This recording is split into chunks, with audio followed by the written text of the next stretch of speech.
ನಾನು ನಿಮಗೆ ಹೊನ್ಗನೆ ಸೊಪ್ಪು, ಕೆಂಪು ಹೊನ್ಗನೆ ಸೊಪ್ಪಿದು ನಾಟಿ ಸೊಪ್ಪು, ಇದನ್ನು ಹೇಗೆ ಸೋಸೋದು ಮತ್ತು ಬಸ್ಸಾರು ಮಾಡೋದು ಹೇಗೆ ಅಂತ ಒಂದು ರೆಸಿಪಿ ತೋರಿಸ್ತಾ ಇದ್ದೀನಿ ನೋಡಿ. ಈ ಥರ ಸೊಪ್ಪಿರುತ್ತೆ, ಇದು ತುಂಬ ಕಣ್ಣಿಗೆ ತುಂಬಾ ಒಳ್ಳೆಯದಾದಂಥ ಸೊಪ್ಪಿದು. ಕಣ್ಣಿನ ದೃಷ್ಟಿ ಯಾರಿಗೆಲ್ಲ ಪ್ರಾಬ್ಲಮ್ ಇರುತ್ತಲ್ಲ, ಚೀಗೆ ಅಂತೂ ಚಿಕ್ಕ ಮಕ್ಕಳೆಲ್ಲ ಕಣ್ಣಿಗೆ ಕನ್ನಡಕ ಹಾಕೋತಾ ಇದ್ದಾರೆ, ಅವರಿಗೆ ಕಂಟಿನ್ಯೂ ಕೊಟ್ಟರೆ ಡೆಫಿನೆಟ್ಲಿ ಇಂಪ್ರೂವ್ಮೆಂಟ್ ಇರುತ್ತೆ ಕಣ್ಣಿನ ದೃಷ್ಟಿಯಲ್ಲಿ. ನೋಡಿ ಈ ಥರ ಬಿಡಿಸ್ಕೋಬೇಕು, ಈ ಥರ ಸೋಸ್ಕೋಬೇಕು.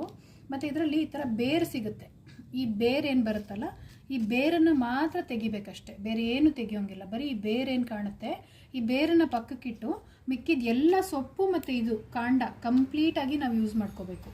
ಇದರಲ್ಲಿ ಕಂಪ್ಲೀಟ್ ಸತ್ವ ಇರುತ್ತೆ. ಸೊ ಬೇರು ಮಾತ್ರ ಈ ಥರ ತೆಗೆದಾಕ್ಬಿಟ್ಟು ಪೂರ್ತಿ ನೀವು ಇದನ್ನು ಹಿಂಗೆ ಯೂಸ್ ಮಾಡ್ಕೋಬೇಕು. ಇದು ನಾನಿಲ್ಲಿ ಸೋಸಿಟ್ಕೊಂಡಿದ್ದೀನಿ, ಇದು ನಾನು ಬಸ್ಸಾರು ಮಾಡೋಕ್ಕೆ ಅಂತ ರೆಡಿ ಮಾಡ್ತಾಯಿದ್ದೀನಿ. ಸೊ ನಿಮಗೆ ಬಸ್ಸಾರು ರೆಸಿಪಿನ ನಾನು ಇದರಲ್ಲಿ ಶೇರ್ ಮಾಡ್ತೀನಿ. Thank you.